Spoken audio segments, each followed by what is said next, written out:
We saved for the very end the nitty gritty, the no fun stuff. I'm gonna see if I can share my screen on a dual monitor. So this new stuff that I just learned from Daniel moments ago. Let me see if it allows me to. I can see some questions here I can answer right away. Is yes, we do plan to send out the slides and the video. We'll be sending out some links to those, so you can have those. Yeah. So, are you seeing my screen? Are you seeing my document at this point? Is that working? Yeah, it's up. So the thing that I want to go over, and this is a little bit different this year. In the past, we've always said, you know, there's some do's and don'ts of tutoring, especially for those tutoring and mentoring relationships that are happening outside of the school. Our beloved insurance provider is very interested in making sure that all of our mentors and tutors know how to behave when they're interacting with students. So I'm going to walk through these things. Realize that if you are doing a mentor or tutor assignment outside of the school, you will sign an agreement and a hold harmless agreement. That's for your protection, for our protection, for the student's protection. So you'll both have the hold harmless, and you'll have these, what you see right here on my other screen, the tutoring rules of conduct. Let me just make it clear that out of the school does not mean you're going to be in the same room with somewhere with a student. That is not going to happen during COVID, and it likely won't happen ever. But you know, there's anyway. That's it. Yeah. That's what I want to say. Yeah, and so at the top of this rules of conduct is that both sides have looked at and understood these rules of conduct. Okay, fine, a little bit self-referential, but that's fine. Second is these tutoring, mentoring relationships are online only. This is something we have to reiterate. It's always kind of a tough spot with the mentoring, even in the schools. Well, what if that kid says, "Hey, I'm having a tough time. Will you buy me a milkshake?" You really cannot do that with any student that is under the age of 18. There are a couple little exceptions to that. One is you can say, "Yep, I can buy you a milkshake and I'll bring it to the school library, and we can sit at the school library and you can have your milkshake there." That's the A+ answer. So reaching out and getting back together with that student in the school environment, in a room where there are multiple people, that's great. The other thing that you can do, and some of our mentors have done this in the past, is you can go to a football game, basketball game, or at least you could years ago, back in the old days when that used to happen. And they're hoping that they'll get basketball games going again. Whether anybody of our age group feels comfortable going into a sweaty gymnasium, you know, I'll probably pass on it this year. But the tutoring rules of conduct say, for us, it's online only. This third one, language and profanity, just be aware that you're setting an example. I'm not saying, you know, we're going to wash your mouth out with soap. I'm also not saying that all profanity is excluded at all times. It's a place where you can upset a student or in the next room listening parent, and it can cause some issues. Next one down the list is opinions and perspectives. Mentoring is about sharing opinions and perspectives and experiences and providing guidance. So this is a very fine line. When I was talking to our attorney about this, I said, I really have very little concern that any of my mentors are going to do something that is so vulgar or profane that they will put this program at risk. I am somewhat concerned that those mentors will state political, environmental, religious opinions in part of this discourse that, if overheard by a parent, might say, "Why was that mentor teaching you about global warming? That's all just a hoax." And that's a difficult area. The good news is, our attorney said you have nothing to worry about in that regard. If a parent pushes retaliation, they are always welcome to sever the relationship, and they have no grounds for suit on the basis of sharing an opinion. So we've got some protection there, but I want to make sure that people realize that this is not a chance to direct a young person's mind. It's a chance to expand a young person's mind, and there's a fine line of difference there. All of this is done easily by the next one down the list, which is respect and honesty. If you're establishing respect and dealing honestly, you are probably all in the green and good to go. The next three things are if stuff goes poorly. And this is as much for the student as it is for you. You don't need to sit there and take abuse. You don't need to sit there and have an encounter. And this happened a year ago in the in-school sessions, where we had a mentor circle that was just getting feistier than that mentor should have to contend with. So you can opt out, the student can opt out as easily as just by saying click and the meeting's over. You're not trapped in a room. You're not trapped in a contractual bind of any kind. You can opt out of that. If there is a problem where the person has said things that are threatening to you or threatening to themselves, you should report that. And the way that we're reporting those concerns is through Patrick Gaffney, who's the Dean of Students at the high school. And all of you will get a copy of this document, and then you will get individual contracts to sign by the parents for each of the tutoring relationships that you put together. So you'll see this again, but I wanted to just take a few minutes today and walk through that. So that's the quick run down the road of the do's and don'ts. Many of you have heard this 3 years in a row. Next year I'll have Dick Rogers tell it because he'd make it a lot funnier. I am now open for any questions. It can be Zoom questions, adolescent mind questions, do's and don't questions, what the hell are we doing this year questions. Any of that is fair game.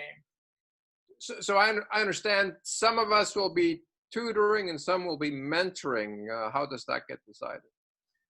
It gets decided in two different ways, whether it's inside the school or outside of the school.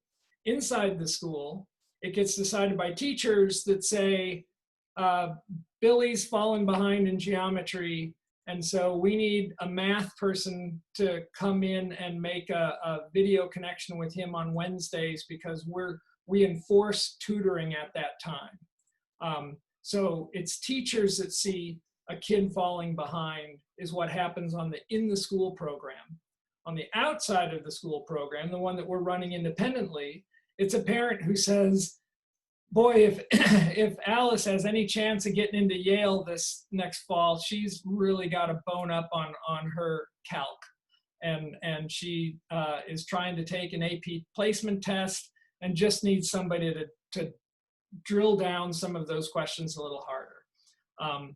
And so we will be contacted because we've got some people who can actually do that. It won't be me, but there may be, and I just got 2 new mentors signed up this past week.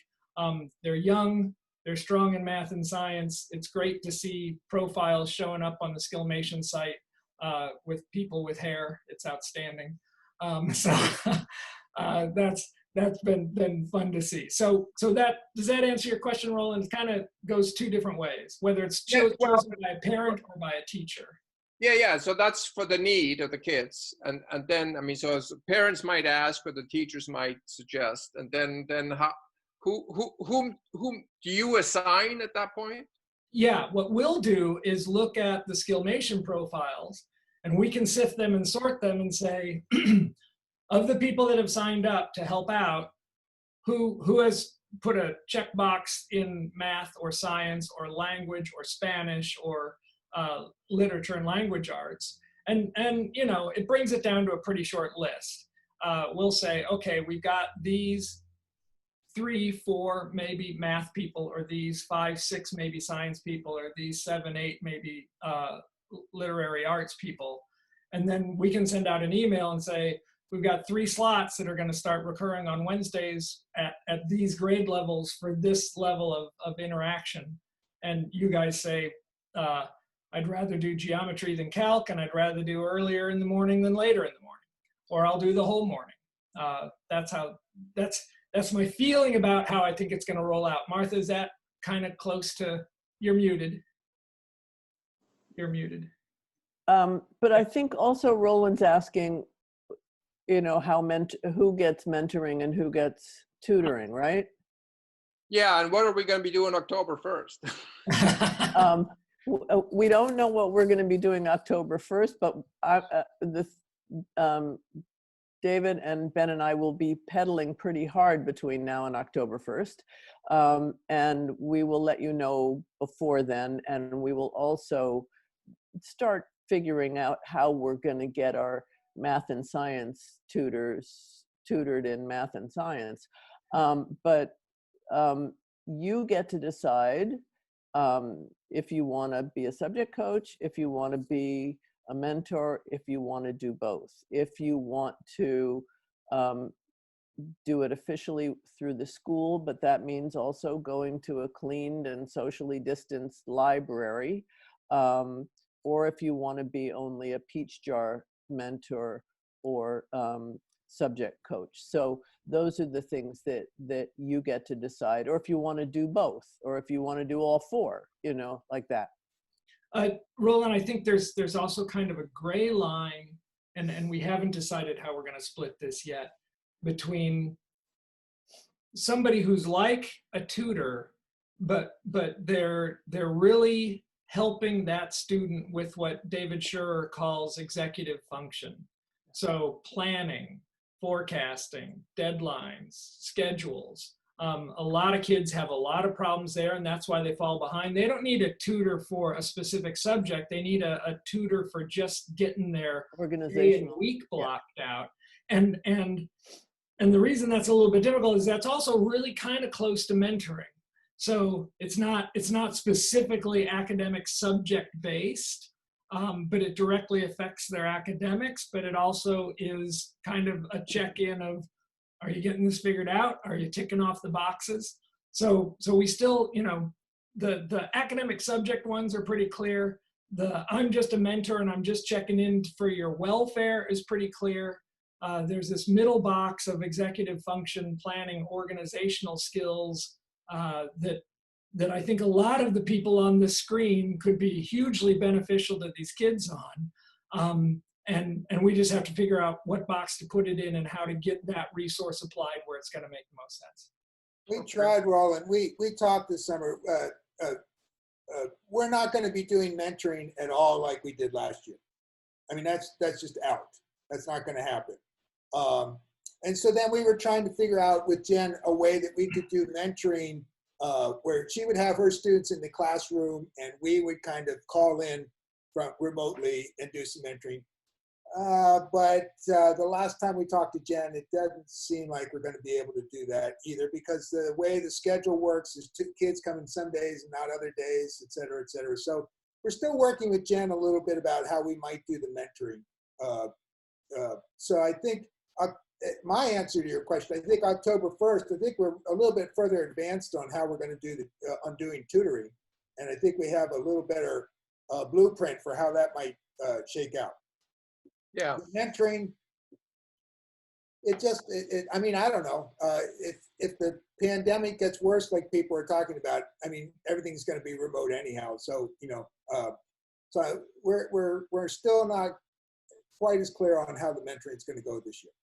There's also another option, which was Jen said, you know, actually those cockamamie videos that 5 or 6 of us made last year were absolutely wonderful, and the kids thought they were great, and the kids said, oh, did my mentor do one? Did my mentor do one? And they really liked those.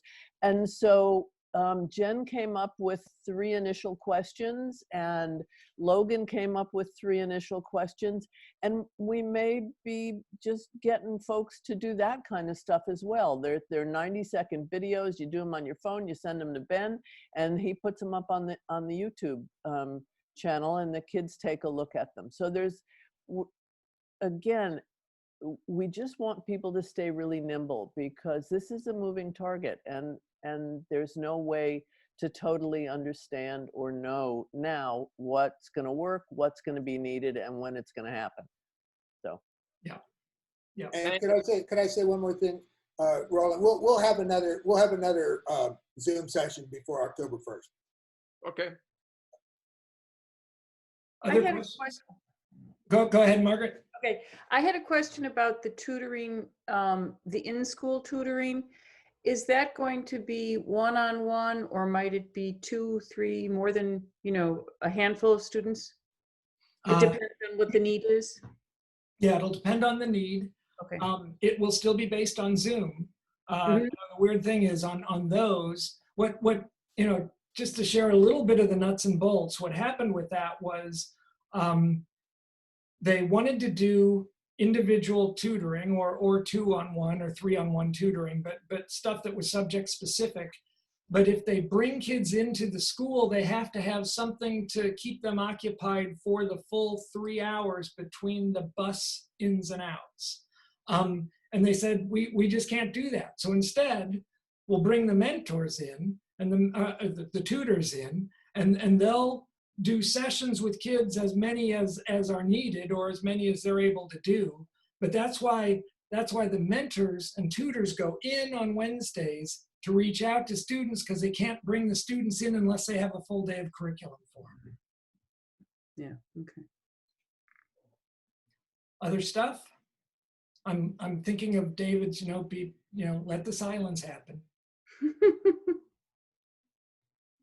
Oh, Jennifer Taylor, I think you're talking, but you're muted.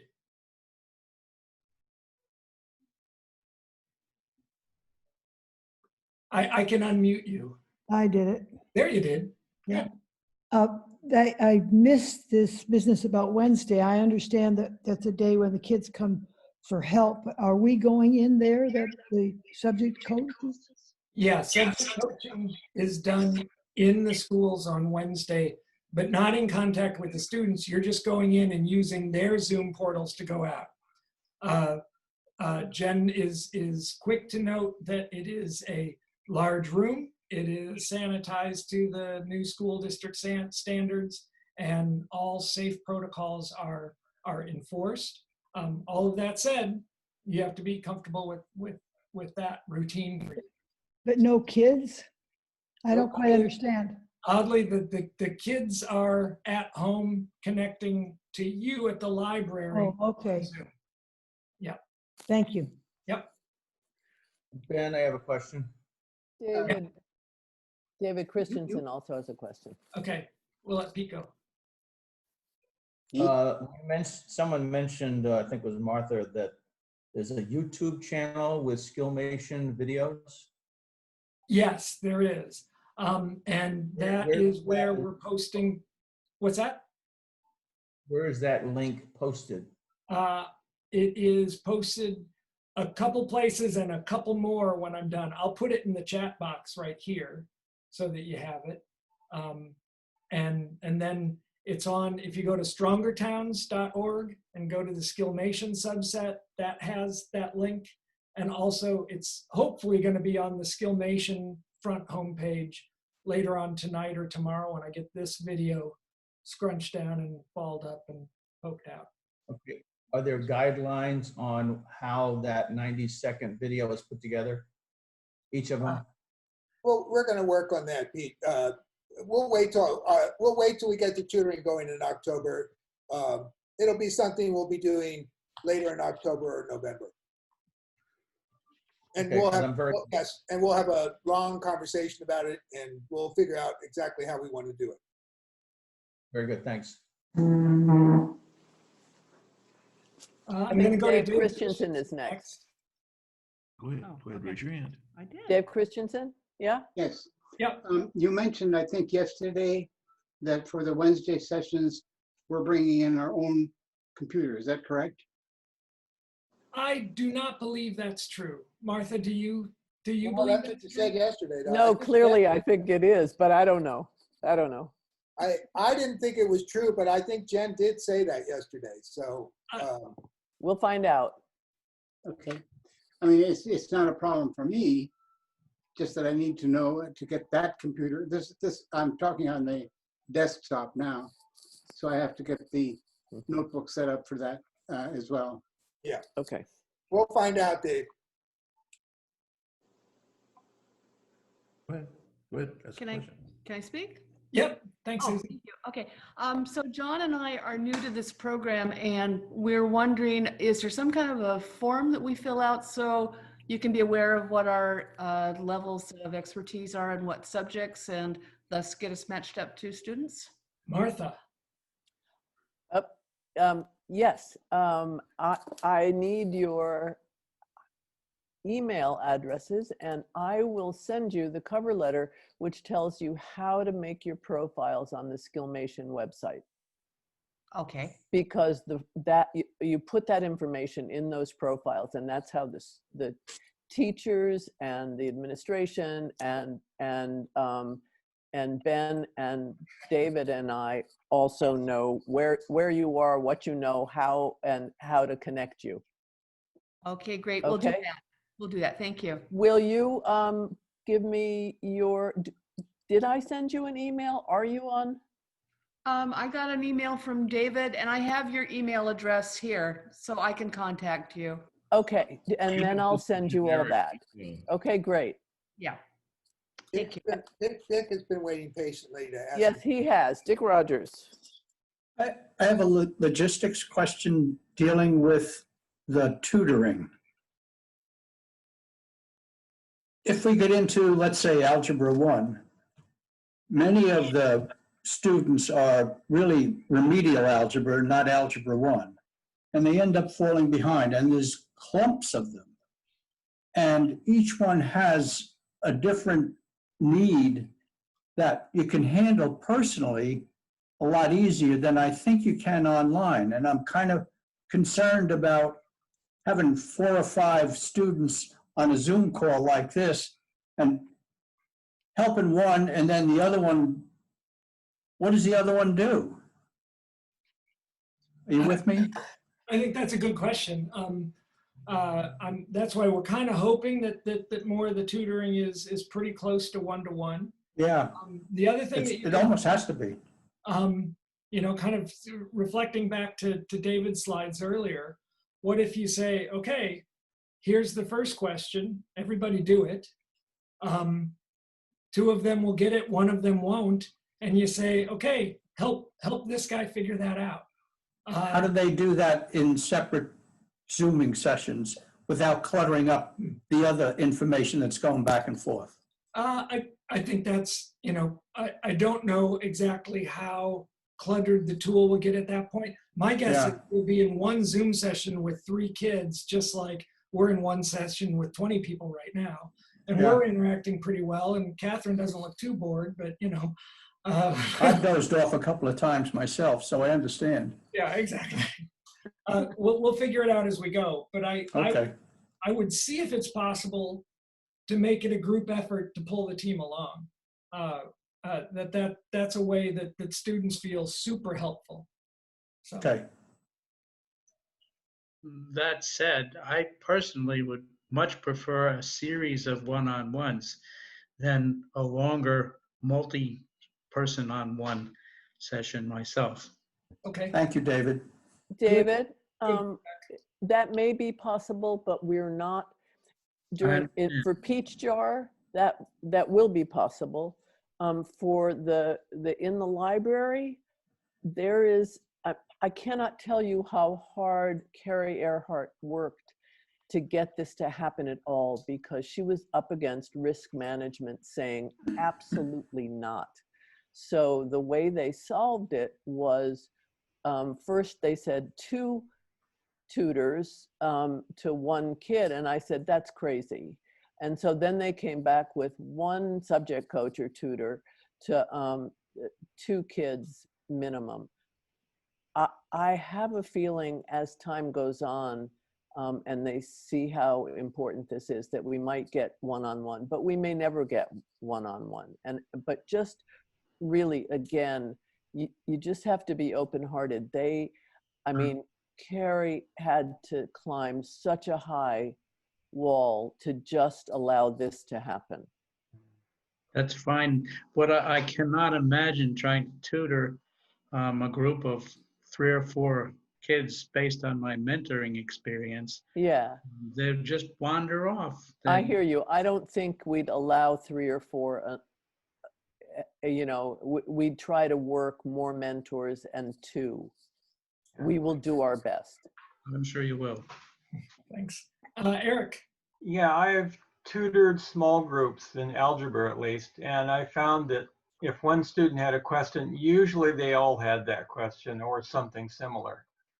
So I don't see that being a total detriment. Okay. I saw Catherine's hand up, and then I'll get to Jennifer. Are you good, Catherine? Okay. Jennifer Taylor?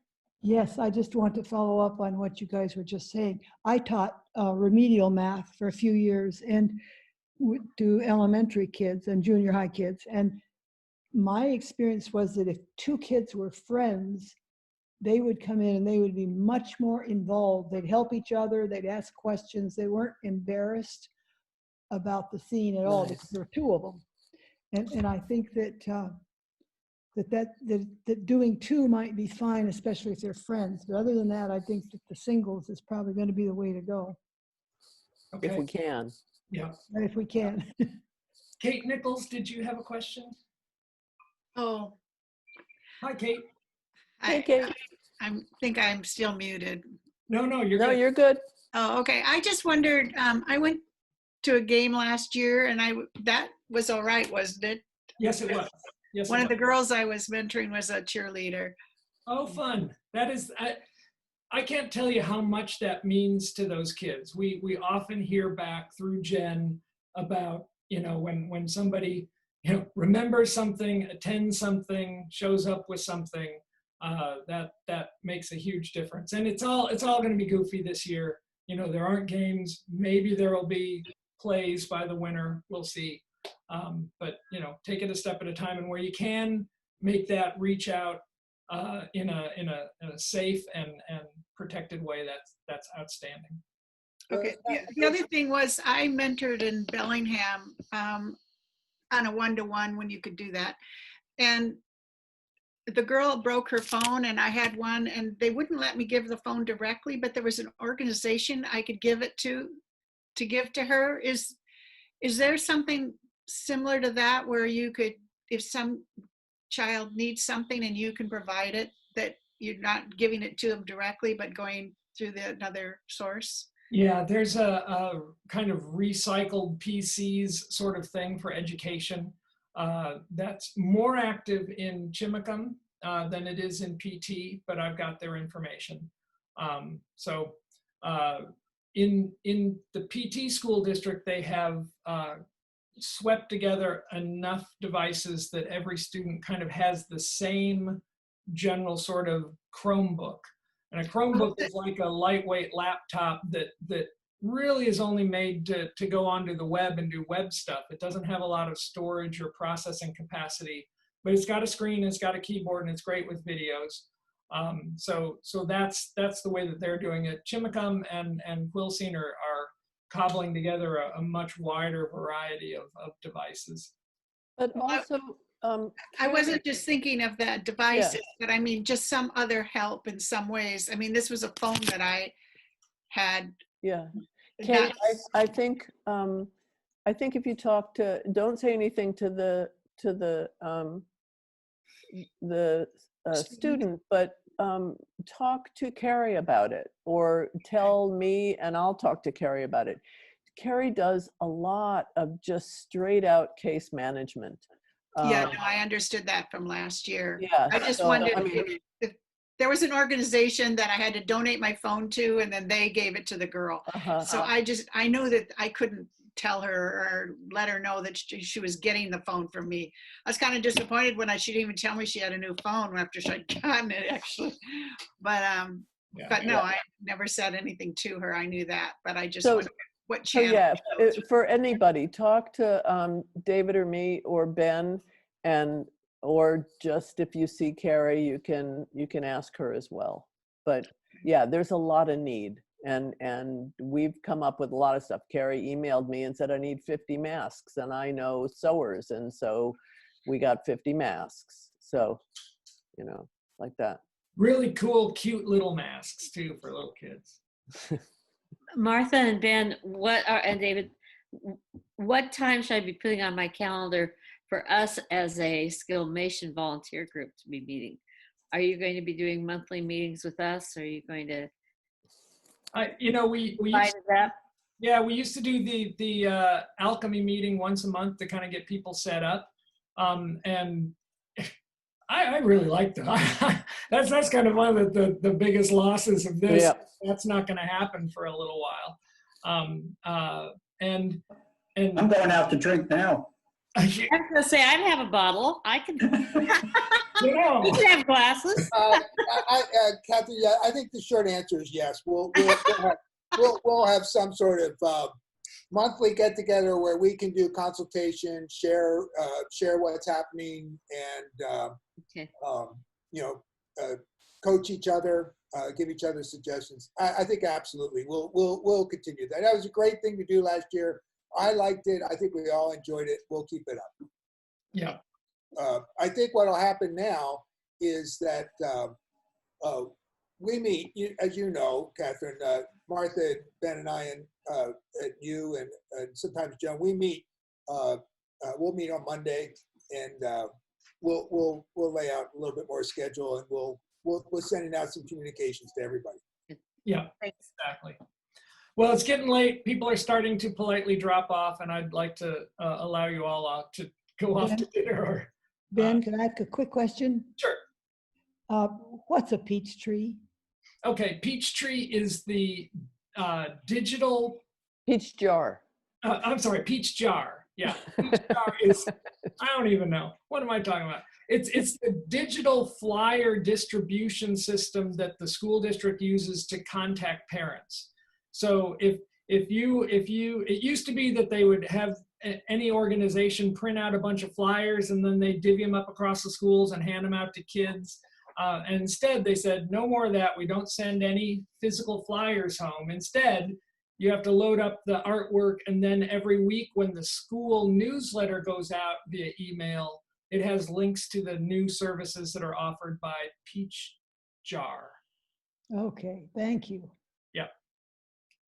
It's wonderful to see you all. It was great to see everyone. Thank you so much for spending the time, and it gives great hope. I didn't tell Martha this, but I was just on the Skillmation site right before this, and our number of mentors in the mentor list is up to 177, which is just outstanding. So we always kind of had this fictitious goal in our mind that maybe someday we'd hit 200, and if we get both John and Susan on there, we'll be into the 80s. So it'll be great. All right. If I can, Ben and Martha, you don't know, but John, are you my John from Port Angeles? Yes, I am. So John Pope is a very revered and statewide recognized superintendent of the public schools in Port Angeles. And his father is the former park ranger at Fort Worden, and is why we have Pope Marine Park in the Pope building. So John, welcome. Good to see you. You know, it's good that I didn't know how many teachers and educators were on this list before I started I know he went off and came back. about teaching and educating, you know? We've done it long enough. We all support each other, David. That's great. Well, Thank you, welcome, John and Susan. It's delightful to see you. See y'all. All right. Cheers, all. Till next time. Bye-bye. Bye-bye now. Bye-bye.